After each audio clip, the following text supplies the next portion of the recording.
font yang saya gunakan itu tidak terpakai di sini, di adminnya. Jadi agak sedikit perubahan dan bentuknya berubah, tapi nggak apa-apa ya, yang penting substansinya. Kalau tips dari saya yang pertama, teman-teman harus mengenali diri sendiri dulu. Teman-teman nggak akan bisa membuat esai yang bagus kalau teman-teman nggak tahu teman-teman maunya jadi apa. Isunya apa yang teman-teman tertarik. Anggaplah teman-teman lulusan HI. HI itu luas banget loh. Ada yang politik, ada yang ekonomi, ada yang tentang perdamaian, ada yang peperangan dan lain sebagainya. Pilih yang mana teman-teman tertarik. Perbanyak riset, baik itu dengan wawancara dengan orang lain atau misalnya teman-teman cari di jurnal datanya. Jangan pakai kata orang. Misalnya teman-teman merasa sistem pendidikan di Indonesia itu sangat buruk. Iya, kata siapa buruknya? Dan buruknya itu seperti apa? Berapa persen mungkin yang tidak mengenyam pendidikan? Berapa persen yang tidak melanjutkan studi? Lalu buat outline-nya, kerangka berpikir. Jadi jangan langsung nulis panjang, blok-blok-blok, karena biasanya tuh akan kemana-mana omongannya. Jadi kalau misalnya udah ada outline, misalnya teman-teman, oke, aku mau angkat isu pendidikan. Lalu di awal aku akan buat kalimat pertama tentang pendidikan. Oh oke, kemarin karena aku ngajar di desa, aku jadi tahu ternyata pendidikan di desa itu seperti ini. Oke, udah dapat nih idenya. Masuk ke kalimat ke isi yang kalimat ke paragraf pertama untuk isi, berarti paragraf kedua in total. Teman-teman ngebahas, oke, permasalahan di desa seperti apa, dibahas juga dari pemerintahnya udah melakukan apa, dan apa langkah-langkah yang telah teman-teman lakukan. Oh, mungkin dulu tuh pernah ngasih kelas gratis, atau mungkin membantu guru mengajar. Terus teman-teman di bawahnya lagi jelasin, dengan itu saya ingin melanjutkan studi di University of Glasgow, misalnya mengambil pendidikan, karena di sana ada mata kuliah A, B, C, dan pulangnya saya mau menjadi seorang pengajar di provinsi saya, misalnya.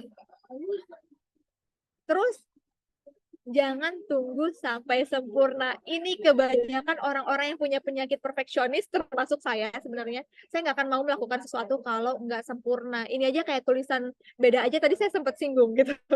Jadi tapi kalau misalnya teman-teman mau memulai SI, mau memulai mendaftar sesuatu, teman-teman harus berani memulai menjadi orang yang akan melakukan banyak kesalahan. Nggak apa-apa salah, pasti nanti ada waktunya untuk improvement, teman-teman. Jadi yang penting tulis aja dulu satu kalimat, dua kalimat, satu paragraf, dua paragraf. Nanti ada waktunya untuk perbaiki diri. Dan pastikan kamu menjawab pertanyaan yang diinginkan oleh pemberi beasiswa. Percuma esainya cakep banget, tapi ternyata nggak nyambung. Jadi nggak ada gunanya. Dan gunakan data yang relevan. Jangan pakai Wikipedia. Saya akan marah banget kalau teman-teman pakai Wikipedia karena itu nggak boleh. Itu sumbernya bisa diedit oleh siapapun. Pakai dari berita aja. Mungkin dari obrolan dari menteri, mandat presiden, keputusan presiden, dan lain sebagainya. Pakai itu sebagai datanya. Boleh lanjut?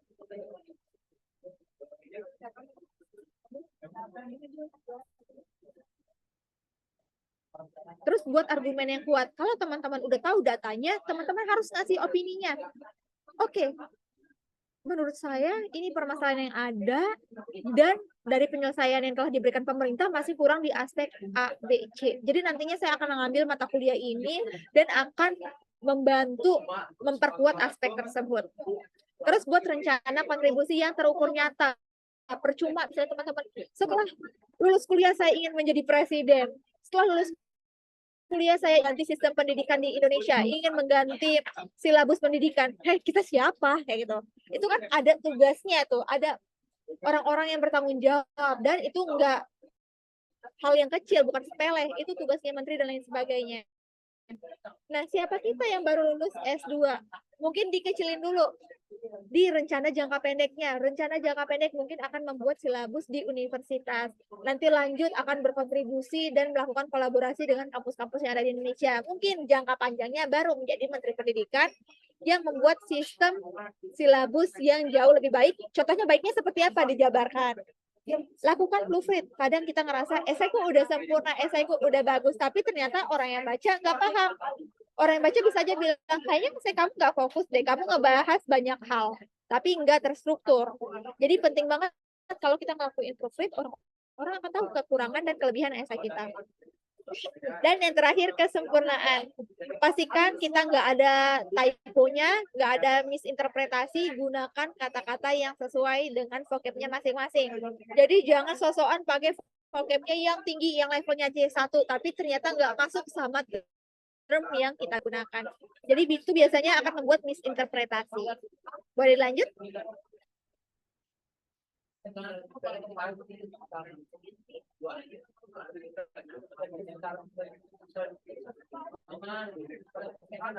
Oke, next slide, Kak.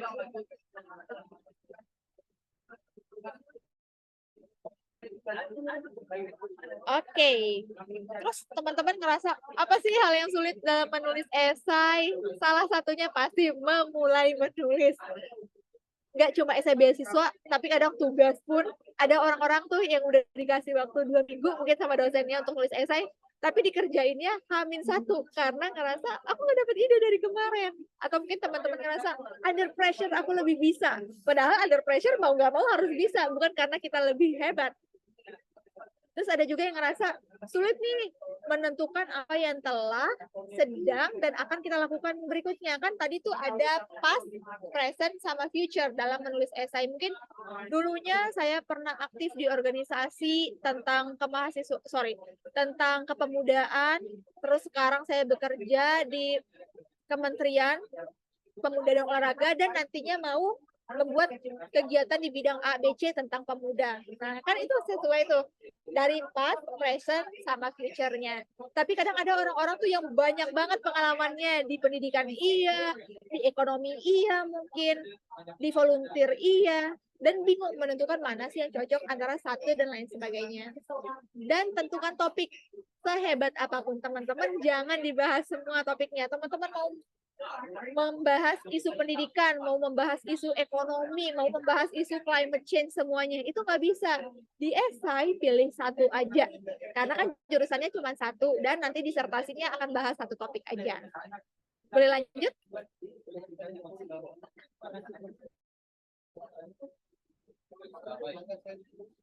Nah, proses saya, mungkin teman-teman ngerasa enak sih Kak Dila, S1-nya cuma 3,5 tahun, lanjut langsung dapat LPDP, pasti mudah perjalanannya. Kata siapa? Itu kan yang cuma terlihat di depan layar ya. Ternyata saya kan lulusnya dari hubungan internasional Universitas Brawijaya bulan 2 tahun 2019. Terus bulan 3-nya belajar bahasa Inggris lagi, belajar TOEFL. Jadi saya maunya saat itu yang penting saya punya sertifikat, mau daftar untuk CPNS atau yang lainnya, itu urusan belakang, yang penting saya punya modal. Akhirnya nunggu wisudanya lama ya. Wisudanya di bulan 6. Terus di bulan 7 saya mulai memperkaya pengalaman di bidang profesional. Terus bulan 9-nya daftar beasiswa LPDP dan melalui 3 tahapan, dan alhamdulillah di bulan 12-nya menjadi awardee LPDP. Sungguh indah ya perjalanan hidup ini, kayak sat. Tapi ternyata setelahnya tidak semudah itu kawan, karena boleh dilanjut?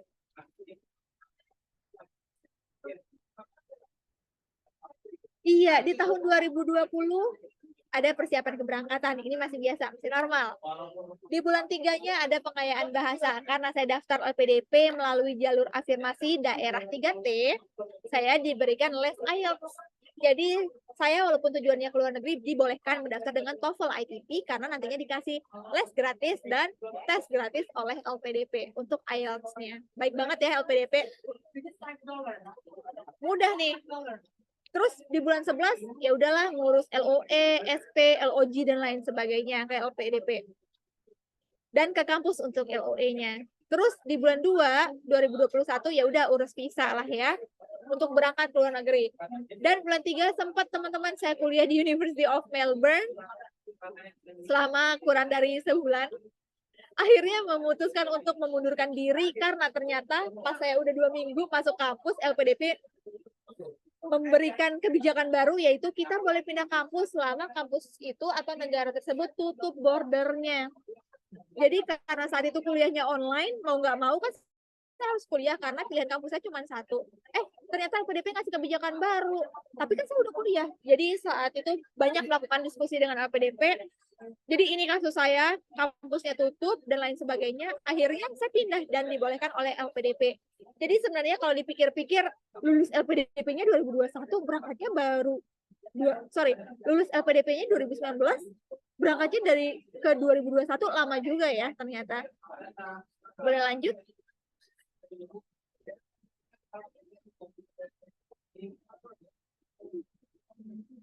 Oke, boleh lanjut kan? Di bulan 6 akhirnya saya mencari kampus di bulan sebelumnya, di bulan 4, 5, 6, dan alhamdulillah mendapatkan LOE dari berbagai kampus. Tapi akhirnya menentukan pilihan ke Glasgow. Salah satu kampus yang memberikan saya LOE yang paling cepat. Pertama, karena kan butuhnya cepat, karena saya nggak mau lagi mundur ke tahun 2022. Akan kelamaan. Umur saya tuh akan terus bertambah, tapi kok pengalaman saya masih segitu-gitu aja. Bulan 6 akhirnya mengajukan pindah ke LPDP, terus mengembalikan dana karena udah dapat dana hidup bulanan, dana tunjangan buku, dan dana settlement allowance, ya udah harus dibalikin dulu dananya. Terus rugi 10 juta tuh kenapa? Rugi 10 juta karena saya buat visa. Visa kan kalau udah dikeluarin nggak bisa sistemnya dikembalikan lagi ya oleh LPDP karena sudah berbentuk barang, udah ada visanya. Jadi ya udah duitnya dikembaliin, tapi duit saya 10 juta atau belasan juta itu hangus lah karena proses membuat visanya juga harus ke Bali dan lain sebagainya. Terus bulan 8 ke Bali lagi untuk mengurus visa karena mau berangkat ke UK. Jadi sampai orang rumah sakitnya ini udah kedua kali ya medical check up di tahun ini. Yang pertama di bulan 2, terus lanjut lagi ke bulan 8. Ke bulan kalau nggak salah ya. Terus bulan 8 mengurus visa ke UK.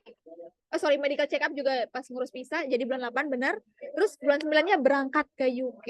Alhamdulillah bulan 8 2021, 2022 ya sebenarnya, 2022 kelar nih disertasinya. Dan bulan 11 di tahun 2022, alhamdulillah wisuda. Jadi perjalanannya untuk kuliah ternyata tidak semudah itu ya teman-teman. Kuliahnya setahun aja, tapi proses untuk berangkat ke UK itu ternyata nggak mudah karena kita bertemu dengan sesuatu yang bernama COVID-19. Jadi banyak banget terjadi hal-hal yang tidak diinginkan kemarin. Boleh lanjut lagi?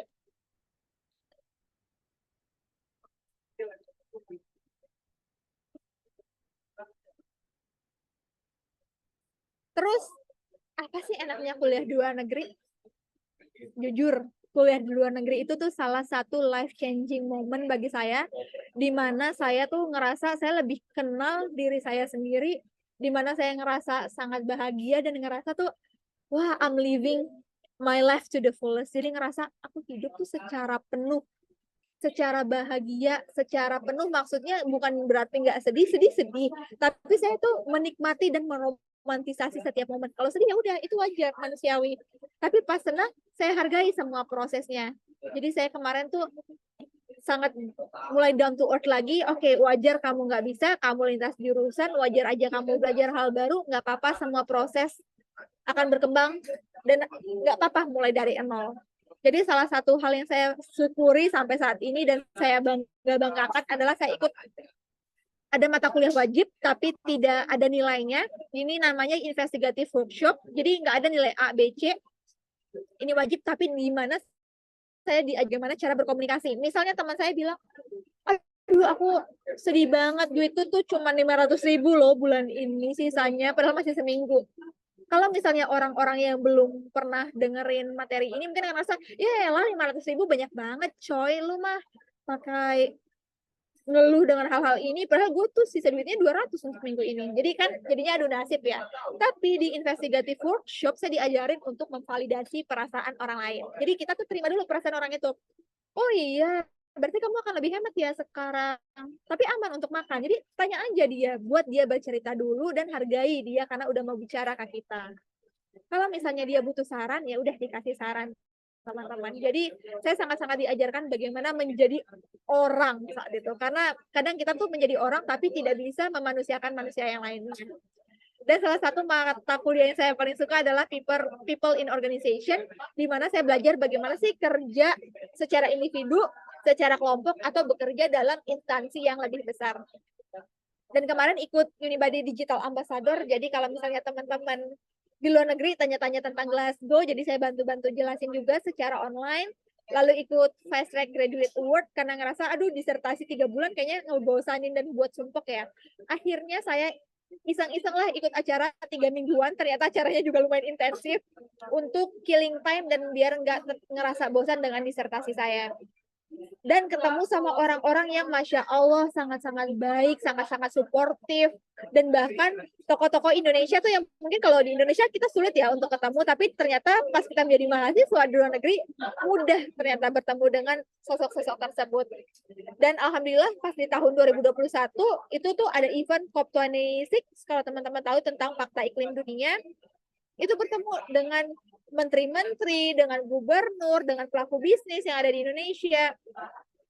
Lalu Jubili, kalau teman-teman tahu, itu adalah peringatan ke-75 tahunnya Ratu Elizabeth menjabat sebagai ratu. Bayangin ya, 75 tahun. Terus Ratu Elizabeth meninggal pun masih ada saya di Indonesia, di Glasgow, itu pas 2022. Jadi sempat tuh teman-teman saya ngantri untuk masuk ke katedral untuk ngeliat peti matinya dan memberikan penghormatan terakhir. Jadi kalau misalnya teman-teman lihat foto ketiga, itu yang pas pegang tas, itu tuh ngantri, bayangin dari matahari masih ada sampai gelap. Jadi saya tuh 8 jam ngantri untuk masuk ke katedral tersebut. Jadi emang capek banget, tapi namanya juga sejarah ya, hal yang nggak akan terulang lagi, hal yang merupakan bagian dari sejarah penting dunia. Jadi saya ngerasa nggak apa-apa deh ngantri lama, yang penting saya ngerasain hal-hal ini. Boleh dilanjut lagi? Terus saya ngerasa kalau bukan karena LPDP, kayaknya nih saya nggak akan jadi pemateri di depan teman-teman yang mau bicarain apa kalau bukan jadi LPDP. Atau mungkin kalaupun jadi pembicara akan dengan topik yang lainnya. Lalu kalau mungkin nggak jadi award di LPDP, nggak akan ada deh content creator yang berusaha memberikan edukasi tentang pendidikan, tentang LPDP, dan lain sebagainya. Jadi nggak akan ada Enta Fadila yang teman-teman di Instagram. Mungkin Enta Fadilanya akan upload konten-konten yang lain. Jadi saya sangat-sangat bersyukur dengan adanya LPDP dan kesempatan yang diberikan kepada saya. Dan saya harap kesempatan ini juga akan datang ke teman-teman dan teman-teman merasakan sebagaimana sih beruntungnya bisa menjadi award di LPDP. Boleh dilanjut? Dan teman-teman mungkin ngerasa, gimana ya kalau gagal daftar LPDP?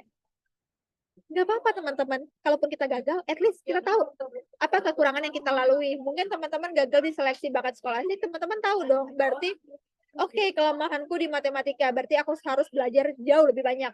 Gagal di wawancara, oke, kemarin aku ngomongnya tuh muter-muter, pantas ya pewawancaranya nggak paham sama aku. Mungkin teman-teman gagalnya di administrasi, teman-teman sadar, oh aku nggak teliti upload berkasnya, dimintanya TOEFL, aku malah upload ijazah. Jadi kita bisa belajar dari kesalahan. Jadi kedepannya teman-teman pas mencoba lagi, persiapannya pasti jauh lebih matang. Dan percaya, kegagalan itu adalah bagian daripada proses dan bukan hasil mutlak yang mendefinisikan hidup teman-teman. Mungkin belum rezeki LPDP tahun ini, tapi siapa tahu tahun depan rezekinya Chevening, rezekinya AAS, atau mungkin rezekinya LPDP di percobaan kedua. Jadi kita nggak pernah tahu rezeki orang lain tuh di mana. Boleh lanjut?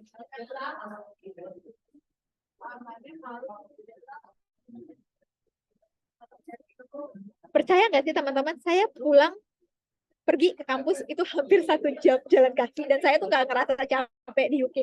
Jadi sekarang tuh saya lagi kangen banget gimana ya jalan jauh, tapi tuh udaranya bersih, saya bisa mendengar suara burung berkicau, bisa ngelihat hewan-hewan kayak anjing, tupai lari-lari di taman, tamannya hijau, bunganya tuh cantik-cantik, terus lihat orang-orang jalan-jalan, ada yang sepedaan, terus udaranya dingin, asri, kapan lagi ya? Jadi sekarang tuh masih kangen kadang kalau keinget hal-hal yang seperti ini. Jadi manfaatkan banget kesempatan kalau misalnya ke luar negeri, explore yang banyak teman-teman, dan mungkin kalau bukan dengan PDP, saya nggak akan tahu nih bagaimana jalan 30 menit itu akan sangat menyenangkan, bagaimana ngelihat pergantian musim itu tuh begitu menyenangkan, bagaimana bertemu keluarga dalam bentuk teman, dalam bentuk saudara, dalam bentuk sahabat, itu tuh sangat-sangat mengharukan. Bahkan mereka yang ikut bahagia kalau kita berhasil, mereka yang ikut sedih kalau kita gagal, dan kita tuh akan sadar bahwa proses itu tuh ternyata membanggakan ya, dari yang kita nggak tahu jadi tahu, dari yang sebelumnya masih tertatih jadi bisa jalan sampai lari, dari yang sebelumnya menganggap aku bisa karena beruntung doang gitu. Jadi kita sebelumnya ngerasa diri kita cuma beruntung, sekarang tuh bisa menghargai, oh alhamdulillah selain beruntung aku juga karena berusaha ya, kemarin-kemarin ternyata aku belajar banyak hari ini, ternyata aku bertemu dengan orang lain, ternyata aku berbicara dengan baik ke orang lain, memberikan kesan yang baik. Jadi kita tuh akan semakin merasa hidup kita tuh lebih berwarna dan bermanfaat. Dan nggak bisa bohong, networking di LPDP itu keren banget. Ketemu sama mungkin sosok-sosok orang-orang yang kita cuma lihat di layar kaca, ketemu langsung karena kita menjadi award di LPDP. Berlanjut. Jadi teman-teman, pesan dari saya adalah live your life to the fullest and embrace the golden opportunities. Jangan takut daftar, jangan ngerasa kecil diri. Teman-teman insya Allah memiliki kelebihannya masing-masing dan perlu ditunjukkan di esainya. Terima kasih. Oke, thank you so much Kak Dila. Gak kerasa banget, ternyata kayak udah 1 jam kayaknya ya kita ngobrol tadi. Kak Dila bawain materi. Aku juga kayak bener-bener merasa insightful banget sih. Kayak aku bener-bener tersentuh banget tadi denger kayak quotes dari Kak Dila tentang kayak jangan mengkerdilkan mimpi kita atau jangan merasa kita tuh kecil banget buat kita yang besar segala hal-hal kayak gitu. Terus yang paling ngena juga buat aku adalah kalau kita gagal tuh ya bukan menyerah tapi justru belajar dari kesalahan yang ada. Itu tadi aku benar-benar merasa ini sangat harus dicatat banget sih, bukan dicatat doang tapi kayak ditempelin di kepala aku gitu. Oke, semoga materi-materi Kak Dila tadi teman-teman juga udah catat dan merasa insightful juga. Mungkin kita sekarang bisa langsung masuk ke sesi tanya jawab juga ya, Kak Dila. Buat teman-teman yang punya pertanyaan, boleh raise hand, nanti sama miminnya di unmute dan di spotlight bisa nanya langsung sama Kak Dila. Jadi boleh teman-teman raise hand dulu, nanti miminnya bisa langsung spotlight. Oke, miminnya boleh nih Min, di spotlight salah satunya langsung.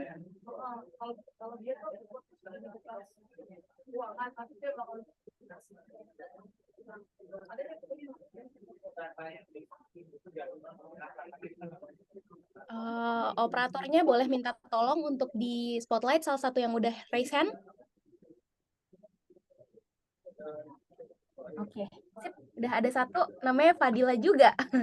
Silahkan bertanya ke Kak Dila. Sebelumnya mohon maaf kalau rame, soalnya lagi di kafe. Saya Fadila Sita Syawala, biasanya dipanggil Sita. Saya mahasiswi semester 7 di Universitas Airlangga. Nah, saya mau tanya tentang ini apa? Saya kebetulan pengen juga nyoba LPDP dan yang saya tanyakan itu, saya kan S1-nya ilmu politik. Itu lalu S2-nya nanti saya ingin ke prodi lain yang mungkin eh, agak kurang relevan gitu. Apakah itu bisa mempengaruhi lolos atau tidaknya beasiswa LPDP? Terima kasih. Terima kasih Sorry, sebelum kesempatannya. pergi, boleh dijelasin prodi yang mau dituju apa?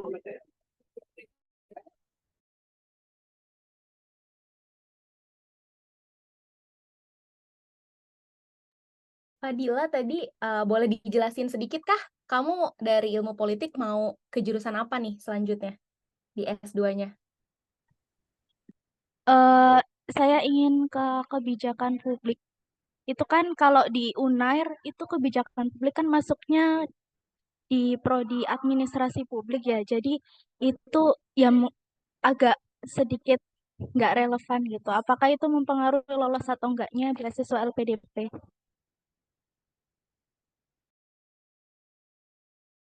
Oke, sip. Dari Kak Dila mau langsung jawab atau satu pertanyaan lagi, Kak? Boleh langsung aja, nggak apa-apa. Oke, sip. Aku izin spotlight ya, Kak Dila. Terima kasih pertanyaannya. Halo Sita, salam kenal ya. Pertanyaannya menarik banget. Jadi pasti ya menjadi kekhawatiran kalau misalnya S1-nya nggak linear sama S2. Tapi tenang aja, itu tuh nggak akan menjadi nilai minus selama kita bisa menjelaskan apa kesinambungan jurusan yang kita ambil sebelumnya dan setelahnya. Jadi misalnya Cita ambil politik tapi mau ambil public policy misalnya, tapi kalau misalnya ada relevansi ya nggak apa-apa. Justru ini tantangan untuk kita menentukan benang merah antara jurusan sebelumnya ke jurusan yang akan baru. Jadi kalau misalnya Sita ada tambahan pengalaman, itu sebenarnya jauh lebih menguntungkan karena pastinya akan memberikan alasan-alasan kenapa Sita ini tuh boleh lintas jurusan. Nah, contoh kasus ya, ini bukan nggak mungkin ya kalau nggak lulus dari jurusan yang berbeda. Saya kan dari HI, tapi mungkin teman-teman belum tahu S2 saya apa. S2 saya manajemen. Jadi dari politik, FISIP ya, dari FISIP ke Fakultas Ekonomi, itu kan beda ya teman-teman. Tapi bagaimana saya mencari benang merah antara jurusan yang pertama dan yang kedua, lalu for your information, saya nggak punya pengalaman kerja, saya daftar PDP kan sebagai fresh grad ya. Jadi saya cari nih apa yang bisa mendukung saya. Oke, saya buka lagi mata kuliah saya lihat, oh di mata kuliah ini kemarin belajar tentang manajemen juga sedikit-sedikit. Terus di HI kan nggak cuma aktornya negara ya, tetapi MNC juga, individu juga. Saya lihat lagi nih CV saya, oke saya pernah ikut organisasi jadi wakil menteri PSDM. Jadi saya lihat saat itu tuh saya bertanggung jawab apa aja sih dan apa hubungannya dengan manajemen. Jadi kalau misalnya nggak punya pengalaman di bidang pekerjaan, cari pengalaman di organisasi atau volunteer yang berkesinambungan dengan jurusan yang akan kita pilih. Dan jangan takut, jangan ngerasa kalau lintas jurusan kayaknya nggak menang deh, atau nggak dapat LPDP deh. Nggak juga. Jadi pede-pede aja selama bisa menjawab pertanyaannya. Oke, thank you so much Kak Dila. Semoga Sita ya tadi kayaknya kalau nggak salah ingat, semoga Sita dapat jawaban dari pertanyaannya tadi. Oke, aku akan pilih satu orang lagi untuk di spotlight. Mungkin oke, Laili bisa nih kayaknya. Silakan Laili. Oke, terima kasih banyak sebelumnya Kak sudah dipersilahkan untuk memberikan pertanyaan. Aku mau menyampaikan ke Kak Dila, terima kasih banyak, sangat-sangat menginspirasi dan benar-benar berdaging semua yang disampaikan tadi. Semoga bisa meniti jejak karir seperti Kak Dila ya. Aku followersnya Kak Dila loh. Oh ya, aku mau bertanya Kak untuk soal esai. Aku sering dengar soal personal statement, terus motivation letter. Apa yang membedakan keduanya? Dan pertanyaan yang kedua, eh kadang aku tuh suka bingung untuk menaruh data tentang diriku di personal statement sama motivation letter. Bagaimana kita bisa memberikan informasi-informasi terkait data diri kita di esai-esai yang berbeda seperti itu. Apakah boleh kalau seandainya aku mencantumkan pengalamanku di personal statement, terus juga aku cantumkan di motivation letter. Gimana sih untuk strukturalnya biar lebih enak dan informatif dan lebih enak gitu loh dibacanya. Terima kasih, Kak. Oke, terima kasih banyak Laili atas pertanyaannya. Tadi bedanya motivation letter dan personal statement ya. Sebenarnya dalam mendaftar kampus kadang kita diminta untuk membuat esai yang namanya motivation letter atau personal statement atau intent of study namanya. Jadi sebenarnya intinya sama-sama aja menjelaskan siapa kita, kenapa mau ngambil jurusan di jurusan tersebut, kenapa mau apply ke kampus tersebut, dan apa keunggulan kita dibandingkan kandidat lainnya. Sebenarnya sama saja. Tapi pertanyaan kedua nih yang menarik. Di mana sih kita tahu membedakan data-data yang bisa kita tulis? Iya nggak sih, kadang apalagi orang-orang yang berprestasi, CV-nya udah sepanjang ini, list lomba, konferensi, dan lain sebagainya tuh pengen ditulis semua. Jadi teman-teman, kalau di esai, jangan ditulis semua hal-hal tersebut. Ditulis satu atau dua hal aja yang cocok. Karena biasanya motivational letter itu tuh cuma 500 kata atau 600 kata maksimal. Atau biasanya cuma satu halaman aja.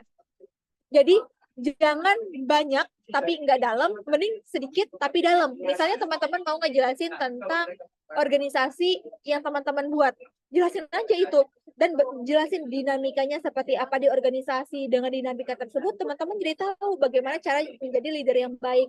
teman-teman jadi tahu bagaimana cara berkolaborasi dengan tim dan teman-teman bisa mencari problem solving, menjadi problem solver terhadap permasalahan tersebut. Jadi dijelasin satu atau dua hal aja tapi detail ke dalam sehingga menggambarkan kenapa teman-teman jadi kandidat yang kuat.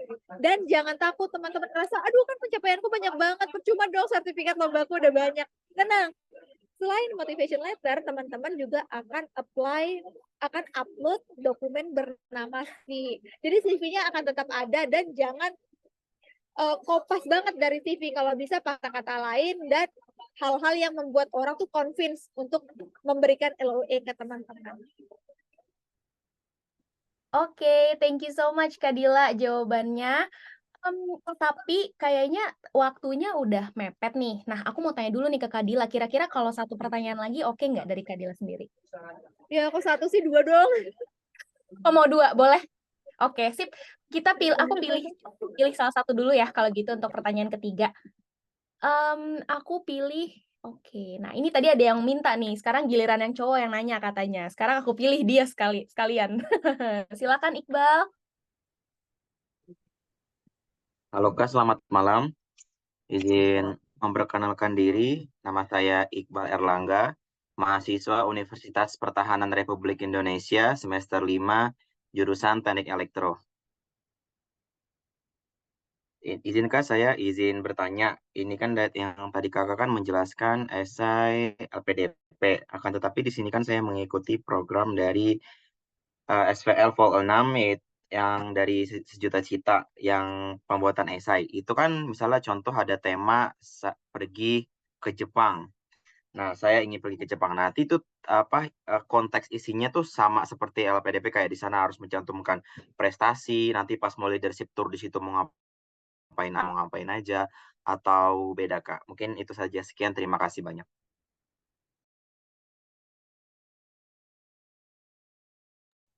Oke, kalau untuk essay statement, ketentuannya saya mungkin kurang tahu banget ya. Dari Sejuta Cita maksudnya pasti kan ketentuannya ada di Sejuta Cita membuat esai mungkin leadership atau membuat esai tentang kenapa kamu harus pergi ke Jepang.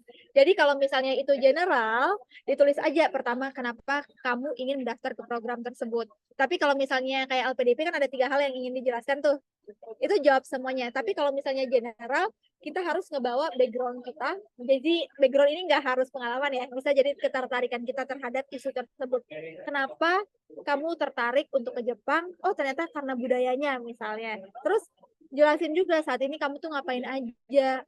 Bawalah 1 atau 2 poin yang membuat kamu tuh menjadi kandidat yang unggul. Misalnya kamu merupakan orang yang resilient, jadi mau berangkat ke Jepang nggak masalah, mau berangkat ke Eropa nggak masalah, kamu tuh akan bisa survive dimanapun dan akan mendapatkan informasi dan memanfaatkan kesempatan yang ada. Jadi contohnya diperlihatkan kelebihan kamu dan nantinya kalau bisa dijelaskan kontribusi apa sih yang akan kamu berikan ke Sejuta Cita dan orang lain di sekitar kamu.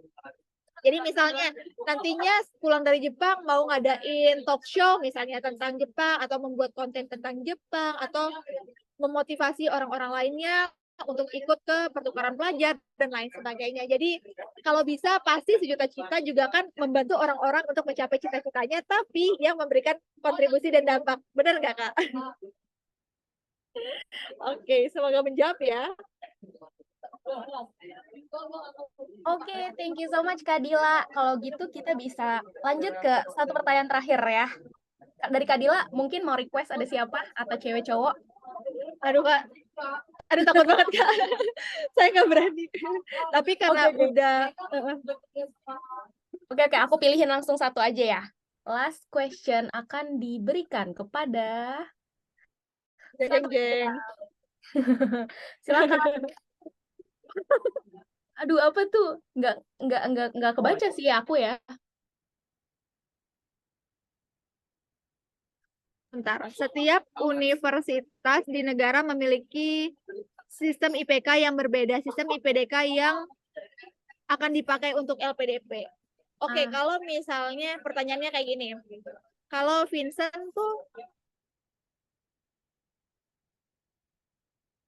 Kak Dila, sorry, ke-mute.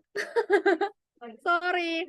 Jadi sistem IPK benar ya, berbeda dari satu negara negara lain kan kalau di IPK Indonesia hampir mirip sama Amerika ya, sampai 4. Kalau di Glasgow, di Scotland, teman-teman mau tebak sampai berapa? 5? Ada yang lain? 8? Mau tahu berapa? Salah. 21. Iya, nilainya sampai 21. Jadi A itu tuh ada 5. A1, A2, A3, A4, A5, B1, B2, B3, C1, C2, C3. Jadi nilainya tuh yang tertinggi 21, terendah 0. Jadi teman-teman, kalau misalnya mungkin S1-nya ada di luar negeri, kalau mau daftar LPDP untuk S2, teman-teman bisa menyetarakan ijazah di Kemendikbudristek. Begitu pula saya kan habis S2 di Inggris ya. Kan GPA-nya sangat berbeda ya dengan Indonesia. Jangankan 5, 21 teman-teman, 24 tuh gimana ya cara kalkulasiinnya. Jadi kemarin ya udah masukin data saya ke Kemendikbud, masukin ijazah dan lainnya, nanti keluar deh konversinya jadi berapa, koma berapa, seperti itu. Jadi SK-nya akan diakui ke Indonesia. Misalnya teman-teman mau daftar CPNS, BUMN, perusahaan lainnya yang dari negeri, itu akan aman-aman aja, jadi nggak perlu takut. Nanti ada penyetaraan ijazahnya. Dan kalau misalnya teman-teman mau daftar di universitas atau mungkin di company luar negeri, justru lebih mudah karena kan nggak butuh penyetaraan ijazah. Jadi ya untuk unik-unik informasi aja.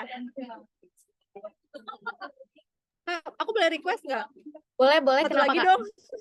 Satu lagi. Boleh. Boleh. Satu lagi. Aku pilihin, sepertinya boleh nih. Freya. Oh, dia udah bergaya. Boleh, silakan.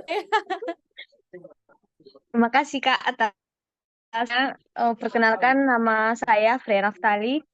Saya dari SMA Negeri 1 Padang Selimpuan. Jadi pertanyaan saya ini cukup simpel ya Kak.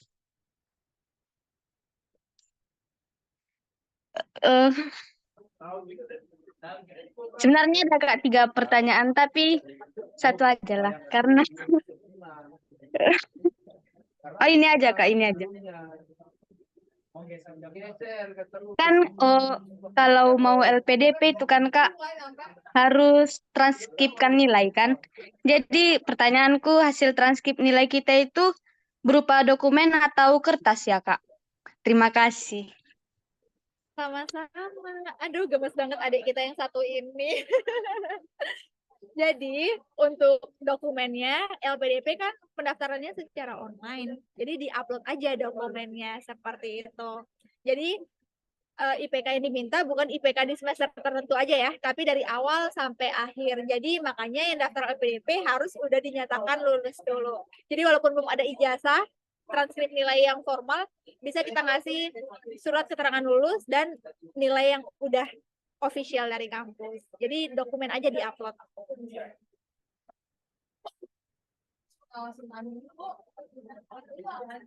Oke, jawab. Thank you so much Kak Dila. Semoga teman-teman yang tadi mendapatkan jawaban dari berbagai pertanyaannya ya. Dan tadi aku juga kayak seneng banget ngeliat teman-teman pada aktif, pada kepo juga sama Kak Dila. Aku juga thank you so much buat Kak Dila yang udah banyak banget sharing insight hari ini tentang LPDP, tentang beasiswa, dan motivasi-motivasi lainnya. Dari aku sendiri, bener-bener jadi semangat banget nih buat nyari beasiswa yang bakal berguna buat masa depan aku, salah satunya LPDP, kayak yang Kak Dila udah share tadi. Semoga teman-teman di sini juga mendapat ilmu dan wawasan yang berguna untuk masa depan teman-teman dari Kak Dila langsung tadi. Dari Kak Dila sendiri, kira-kira ada closing statement kah buat teman-teman pejuang cita malam ini?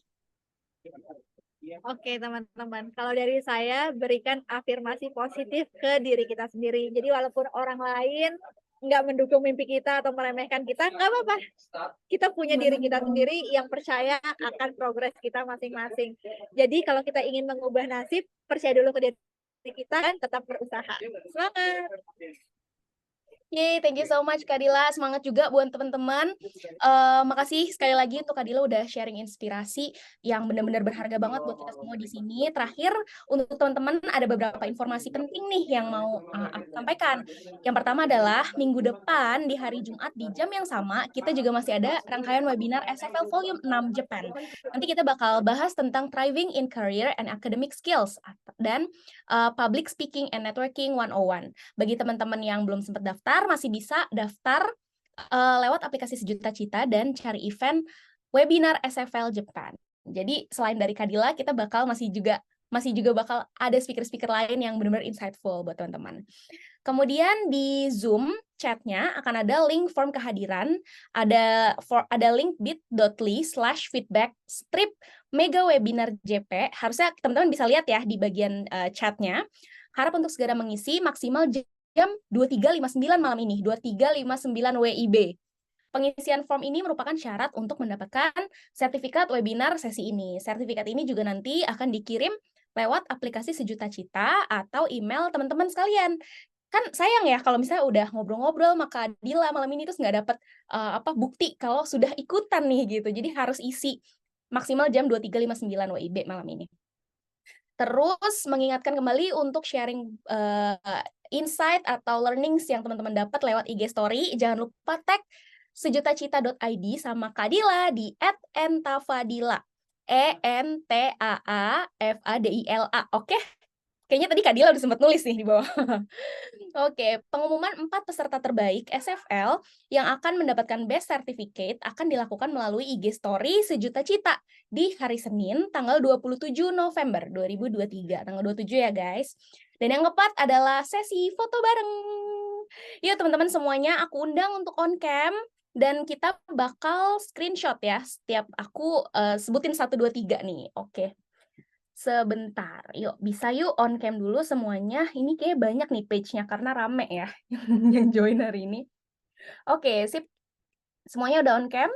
Aku hitung 1 2 3 ya. Semuanya senyum yang cantik. Oke, sip 1 2 3. Oke, kita slide selanjutnya. Boleh? Yuk on cam dulu semuanya senyum ya. 1 2 3. Sip. Lagi karena masih banyak slide-nya. Oke, 1 2 3. Sip. Slide selanjutnya. Yuk, bisa yuk. Senyum semuanya. 1 2 3. Oke, masih ada lagi nih slide selanjutnya. Yuk, 1 2 3 senyum semuanya yang cantik. Oke, sepertinya selanjutnya udah pada nggak on cam nih. Jadi nggak apa-apa ya kita yang on cam aja yang kita screenshot foto-foto. Oke, nanti jangan lupa update-update di Instastory, tag Sejuta Cita dan tag Kak Dila juga di @entafadila. Yeay, terima kasih banyak semuanya. Aku Nesa, pamit undur diri dulu. Bener-bener seneng banget bisa ketemu sama teman-teman malam ini, ketemu Kak Dila juga, dan bisa ikut sharing sama Kak Dila yang isinya tuh bener-bener daging, super keren banget. Tetap sehat dan semangat semuanya. Dan sampai jumpa di acara Sejuta Cita selanjutnya. Good night and happy weekend semuanya. Bye-bye. Terima kasih teman-teman atas energi positifnya. Selamat istirahat. Bye-bye semuanya.